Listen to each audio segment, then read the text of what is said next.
So this has been a video that's been in the works for a little over a year now. Back when Goku and Frieza did that little famous pose against Jiren where they knock him off the ring, I had this idea to pit them up against Mordecai and Rigby. Not only are they both pretty iconic duos, but Regular Show is a show that I really enjoyed as a kid, and just for the fun of it, wanted to put them up against Goku. So there's no like super in-depth reason as to why this pair versus the other. It's really just, I saw that scene, thought it was pretty cool, and was like, hey man, this would be just a fun matchup to do. So don't look too hard into it, right? Don't think there's some malevolent purpose or anything behind it. Now, most of you guys should know how we do things on the channel over here.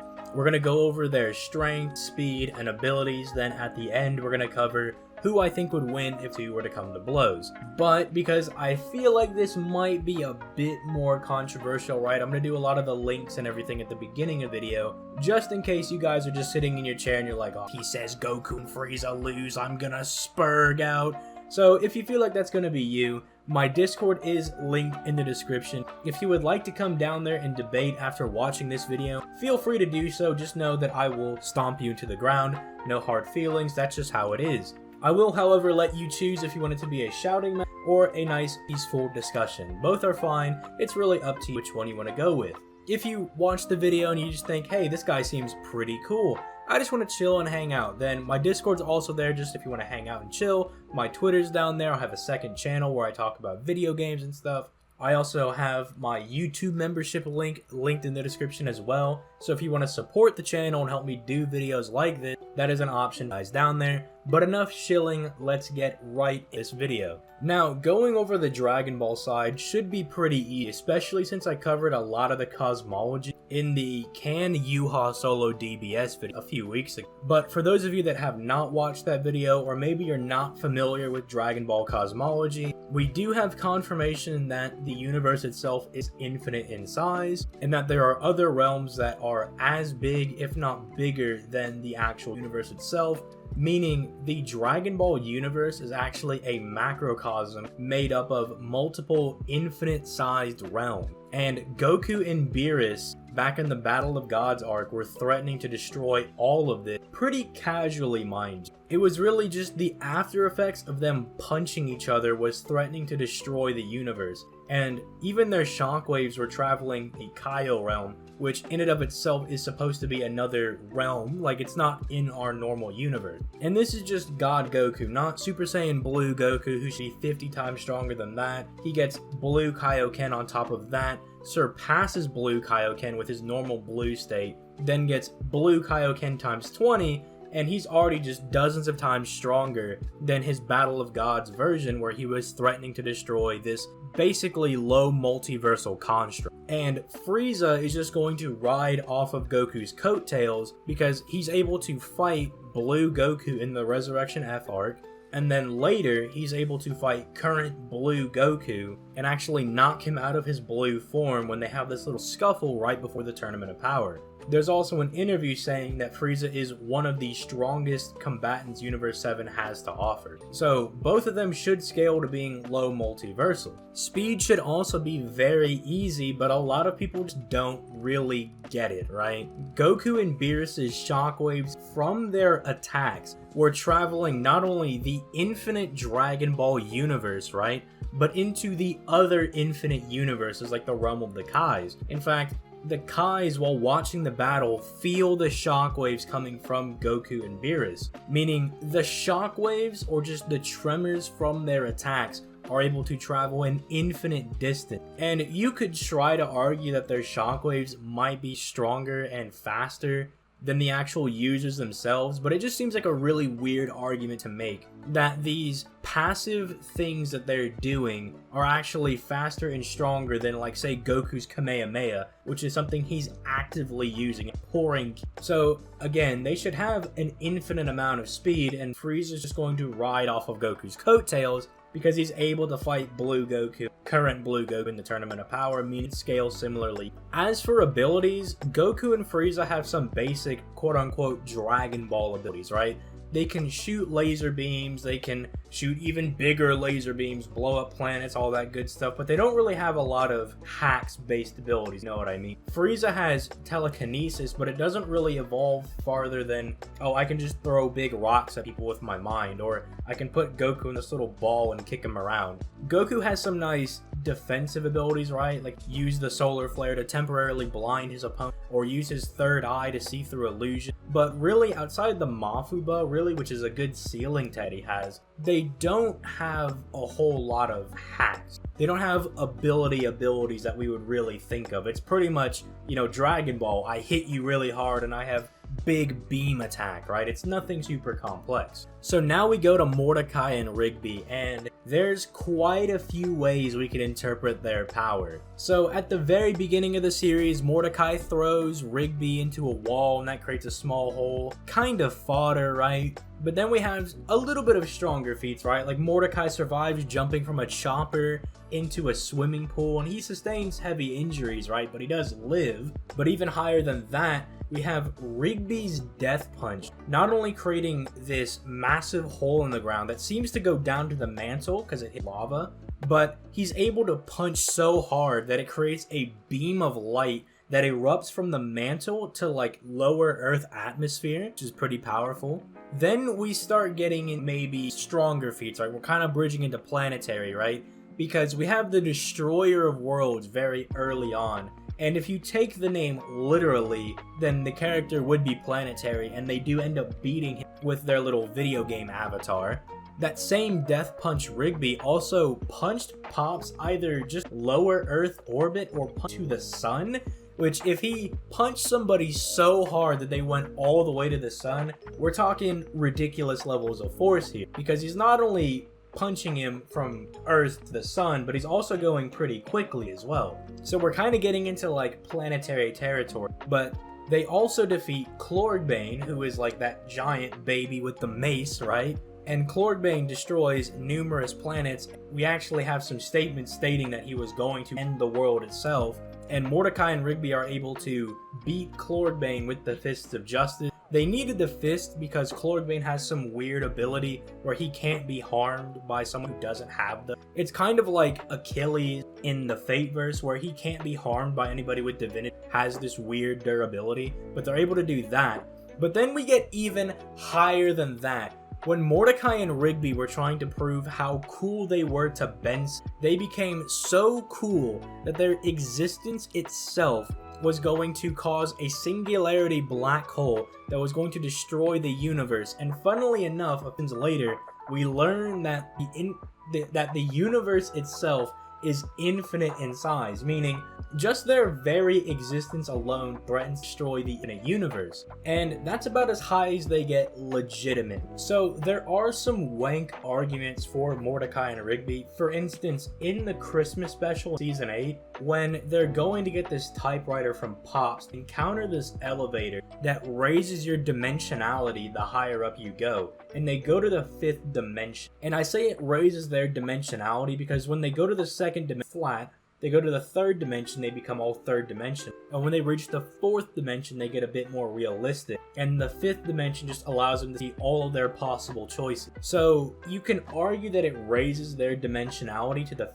dimension, which would be multiversal. But you could also argue that it doesn't use the dimensionality that we use for versus debating. It might not even be canon because it's supposed to be a what-if story. But if you're going to use all of the what-if stories and you want to argue that it raises their dimensionality to the 5D, that's fine, go ahead. There's also an argument you can make that they tanked a hit from Titan Pops and Anti-Pops, where they were going to reset the universe by punching, and Mordecai and Rigby fly in between them, and instead of dying, they just get sent back to the first episode. And we know that they didn't actually die and get reset, because Rigby still has all of his memories, and by having Mordecai touch that box that contains the entire show of regular show and all of the cast's memories, Mordecai gets his memories back as well. But the key thing is that Rigby still had his, meaning they really just got sent in this little time paradox, as they call it, and they didn't actually die, so they did tank the hit.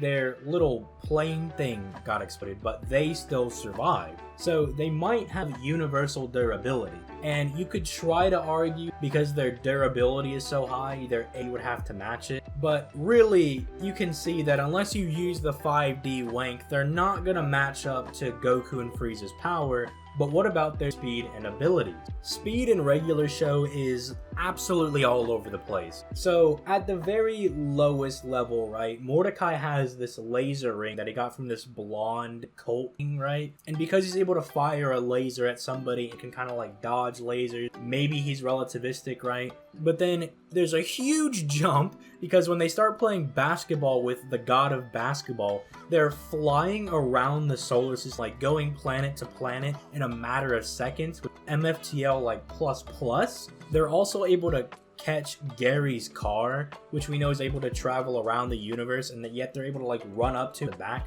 I believe they even do this a few times. But then we start getting into immeasurable speed. When they prank the master prank caller, after they beat, they literally walk through time. Like if you look at all the doors that are next to them, it's like 1940s, 50s, 60s, right? And they just keep walking until they hit present day. So they're quite literally traveling through time. Their future selves at the end of season 1 even travel back in time. They just walk back and they're like, hey, we're gonna help you guys play music. We also have Mordecai existing at the end of time after he kills Rigby and meets Father Time. But probably the most impressive speed feat we have in regular show is Mordecai going to Dumptown, because Rigby says that there is no concept of time in Dumptown, meaning characters in Dumptown have irrelevant speed if they're able to in a place that has no concept of time.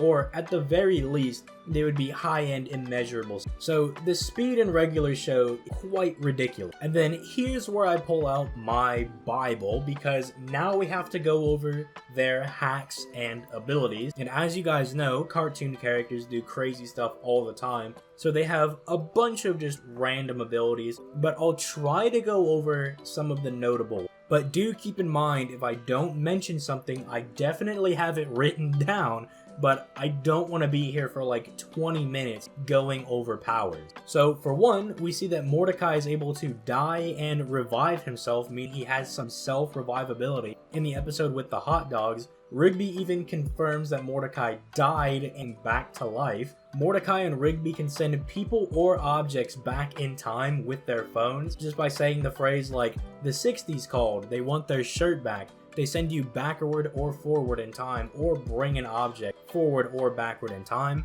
We see that Rigby can exist as just a conscience that can steal other people's bodies, but while he's just this little conscious blob, his body will function on its own autonomous. They can manipulate the narrative by using the Book of Park Records. By writing something in the book, it will happen. They have numerous ways to BFR themselves. One of them is just by simply spinning, they go to a different spinny dimension, or by drinking a lot of milk, they're teleported. They have the ability to manipulate the rules or laws of 2 realms. In the realm of Darthon, just by basically saying something, they're able to make it happen. For instance, they said our +3 awesomeness repels water, and they're able to make that rule in Darthon. But also in the realm where there is no rules, they're able to create rules or laws in that realm, showing that they do have some low form of law manipulation. One of their strongest summons is the reverse Rigby, who just by slashing someone turns them into one of their goons. They have the power of solids.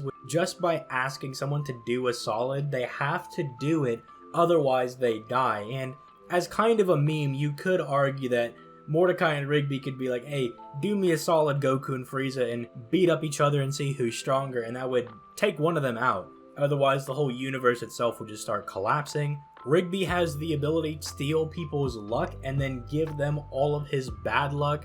Rigby can also be snapped out of comas by just giving him his trucker hat. They can use the maximum power glove to fuse into a superior. They can create holograms of themselves. They can increase their speed even further by using double glazed donuts. They have time travel balls so they to travel through time. During one of the Christmas specials, they got hoverboards and an invisibility cloak. They have the golden wishbone, which they can use to grant any one wish. They're also able to affect Pops, who is the embodiment of good, meaning that Pops is a conceptual being that they're able to affect and push around. In fact, Anti-Pops is also called the embodiment of pure evil, and there is a scene where Pops tries to go confront Anti-Pops for the first time, and he gets absolutely decimated. Yet everybody in the park comes in and starts beating up on Anti-Pops, showing that they're able to affect conceptual beings. But then we have some of their more notable hacks, like the Power, which not only has immeasurable speed because it takes them from episode 1 to the finale, which is 6 years later, but it literally can give them anything that they want.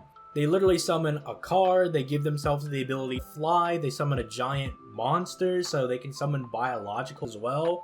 They have Death Kwon Do, which just allows them to use various techniques by saying of death. So if they say the jump of death, they are using their Death Kwon Do powers. But if you kill somebody with Death Kwon Do, they literally phase from existence. Like they're not here anymore, man. They're just gone. They explode into like this thing of light. But what you guys are probably wanting to see is probably their best summon is the baby ducks, who always come to help them in their time of need, and they have all of their past equipment merged into one.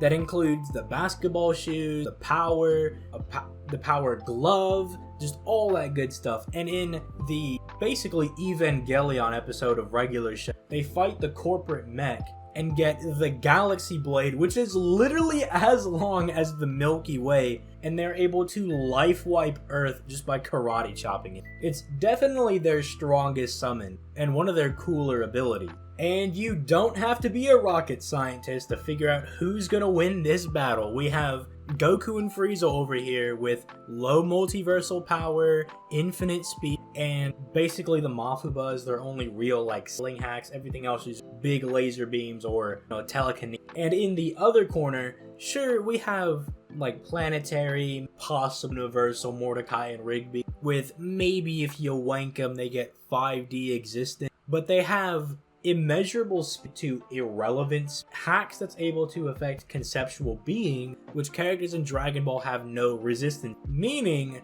they would blitz the hell out of Goku and Frieza and use any of their abilities to obliterate them. For instance, what happens when they send Goku like 100 years in the past and then he just dies before he's ever able to get to just die of old age? Or they just launch that dude into space and dies from basic exposure to space, right? But then you have Frieza. How do you kill Frieza? You gotta take him out. Well, since they're able to affect Anti-Pops, who's a conceptual being, you could just argue that they would just literally blitz Frieza, death punch him, and conceptually erase him, and he just wouldn't exist. They're also able to summon a lot of the other characters as well, so you could even argue that, like, say they go into the realm of Darthon, where they just said, hey, we have our, like, friends here with us, which was use of their law manipulation, bring them over. They could bring someone like Pops over, who definitely has existence erasure, or is able to combat it at that level, right? And then he could just kill Frieza, which would be really out of character and weird, but this is a versus battle, right? This is to the death. And we did see that Pops was willing to fight and kill Anti-Pops if he really had to, especially after his friends got killed. So, I don't know, they just need to like sack Muscle Man or something to really get Pops angry, and then he'll just eliminate Frieza with erasure. But there's just so much that Mordecai and Rigby can do, because again, it's a cartoon where they do wacky stuff literally every episode, so I have pages of notes for these guys. And if we're allowing them to bring in the other park members by using their like rule or law manipulation, then this makes this video exponentially longer, because they have their own unique abilities that they can do. But maybe we'll talk about that at another time, because I don't think I need to stretch this out any longer than it's already gone. If you guys enjoyed, please leave a like and subscribe. I would love to do more fun videos like this. I just need them to actually, get supported, and you guys have to watch them. If you guys watch videos like this and support them, I'll do more fun stuff like this, right? If you want to support the channel further than just leaving a like and a comment, my YouTube membership is also linked down in the description. I would love to like start doing videos more and more, but I also have to eat, right? So I need food. So if you guys want to go that extra mile and support me by becoming a YouTube member, feel more than free to do that.